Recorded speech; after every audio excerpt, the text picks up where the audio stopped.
What's up guys, it's Justin here, and today I've got the review of the 2016 MacBook Pro 15-inch with Touch Bar. It is Apple's elite line of laptops geared for the pros, in quotations, and it comes in at a premium price point starting at $2,400. So in this video, I want to give you a rundown of the hardware, the software, and just whether or not it could be classified as a pro computer as someone who does video editing on a daily basis. And if having to give up a few things here and there and having to overcome the growing pains of a first generation redesign is really worth what this laptop is able to offer. Regardless of anything I talk about in this video, the one thing that you really cannot argue is that Apple has the best build quality for a computer. It comes in at just 1.55 centimeters in thickness, and the way that the entire computer is machined is just incredible. This year's model also came in space gray, which is awesome, so this is the color that I decided to go with. But if you're planning to take your laptop around a lot, I recommend getting a D-brand skin like I've done here, as with the past few MacBooks I had that I took around school, I found the sides to have some bumps and nicks that I didn't really notice throughout the year. Link to this will be in the description section below. The Touch Bar Mac I'll be talking about in this episode has a 2.9 GHz upgraded Core i7 processor with 16 gigs of RAM and a Radeon Pro 460 4GB GPU. So in terms of the computing power, this is the maximum I was able to spec this computer, but I also went with 512 gigs of flash storage. But of course, as Apple made things thinner, they had to change some more things up for 2016, so instead of having all of the I/O ports that we loved on the previous generation of MacBooks, you're going to find a total of 4 ports on this computer, and they are all USB-C/Thunderbolt 3 connectors. They're incredibly high in bandwidth at 40 gigabits per second, which is 8 times greater than just a standard USB-C port, and you have the option to charge your MacBook through any of these 4 ports on either side of the computer. But I'm sure I'm not the only one to say that it's been a hassle as of late because of the fact that we're still in 2016 and just transitioning over to USB-C. Additionally, what everyone has had their arms in the air about is the fact that this computer does not have an SD card slot, and of course Phil Schiller's response to this was pretty funny because it just made no sense whatsoever. He pretty much tried to tell us a couple things, including the fact that the SD card slot looks better sticking out of a dongle instead of halfway out of the computer, how he doesn't think many of us use SD card slots anymore, and lastly, he thinks that a headphone jack is more important to professionals than an SD card slot. But to conclude, the dongle life is something you're gonna have to get used to, but right now, it's really not fun. Moving on, the trackpad on the 15-inch MacBook has been doubled in size, and it is absolutely massive. In fact, just for reference of the size, this is a Samsung Galaxy S7 Edge fitting inside of the trackpad with space still on the end. I actually really like this as it just gives you overall more space to work with, and the palm rejection is really good as well, so that is not something you'll have to worry about. As a video editor, when I'm not using the mouse, the trackpad works perfectly fine. This computer has 2nd generation butterfly keys, where the 1st generation was first introduced on the 12-inch line of computers, and I wasn't a big fan of that, but the 2nd generation has been greatly improved. The total key travel is 0.55 millimeters, and although it isn't nearly as much travel as what you would find on the older MacBooks, being someone who's coming from a 12-inch MacBook for over a year now, I'm totally used to it. The keys are said to be quite loud, but I actually prefer that, and just overall, I'm able to type very fast on this computer. The new Touch Bar is one of the most prominent features whether you choose to go with a 13 or 15-inch MacBook, and in my testing, I've been trying to not get carried away by the fact that it's a new feature that I hadn't tried out before, but instead, whether or not this really adds to my productivity, resulting in more work completed in less amount of time.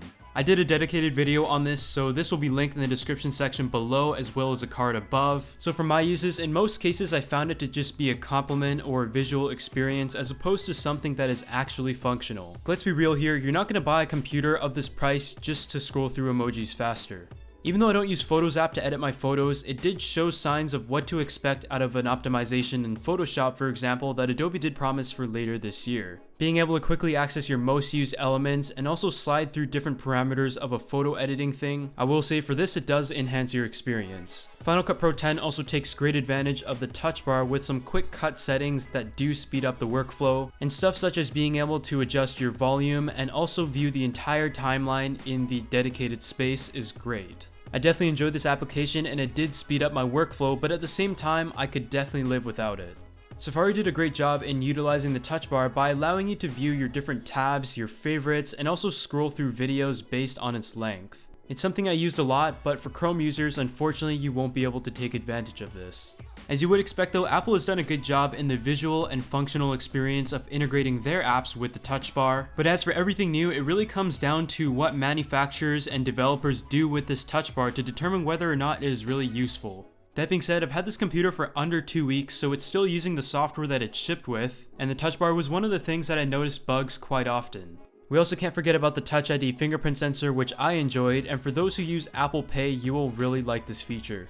I've talked a lot about the hardware now, and I want to shift over to just the overall performance and usability of this computer for what I do.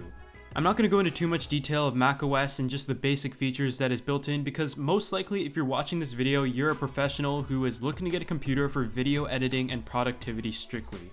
We've been over the dongles, the SD card slots, and the lack of 32GB RAM option, but one thing that is great about this computer is the speed of the storage. It is able to read it up to 3.1GB per second and write it up to 2.2GB per second, which is going to be crucial in terms of the benefits to video editing especially.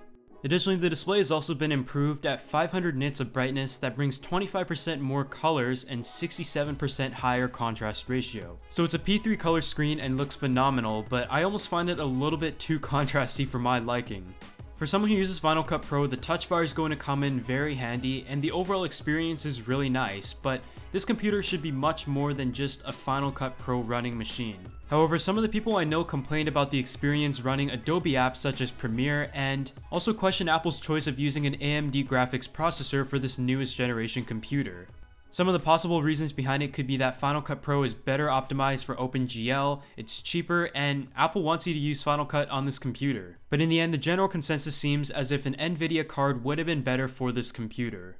For most of 2016, I've been editing my videos on a 27-inch 5K current generation late 2015 iMac. The specs on it are maxed for the most part with a 4GHz i7 processor that is quad-core, 32GB of RAM, and an AMD Radeon R9 M395X 4GB GPU. Of course, these are desktop components, but my iMac has a 2TB Fusion drive as opposed to the super fast flash storage on the MacBook Pro.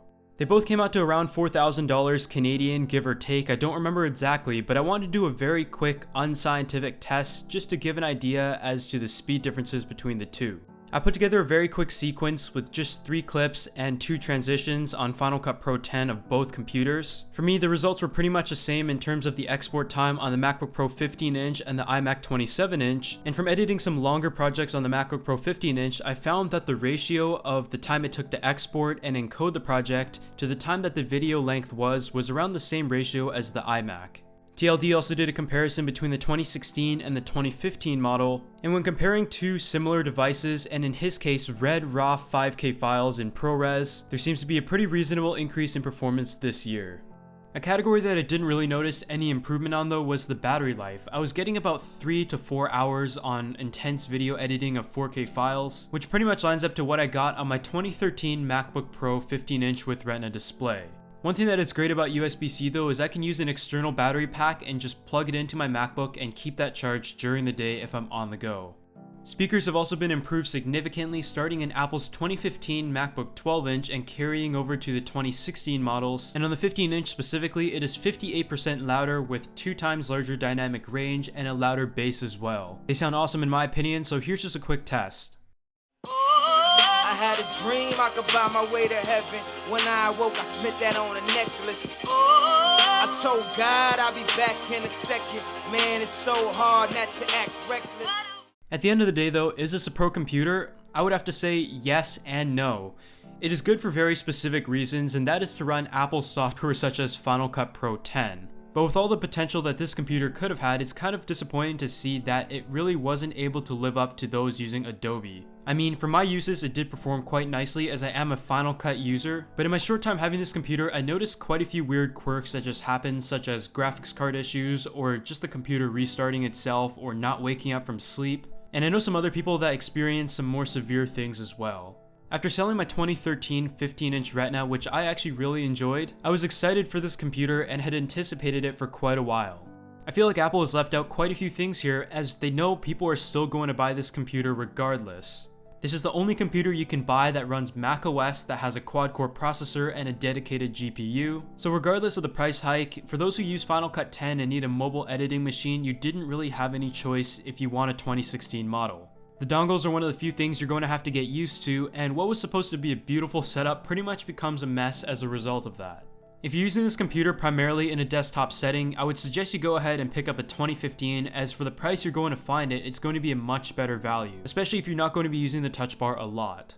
This is a great computer, don't get me wrong, but I'm simply just not convinced yet, and as The Verge had stated, none of Apple's Edition improved professional workflows yet, and its subtractions will lead to plenty of headaches. And I can definitely agree with that statement here. But as always, if you enjoyed this video, please hit that like button and subscribe for more videos, and I'll see you all in the next one.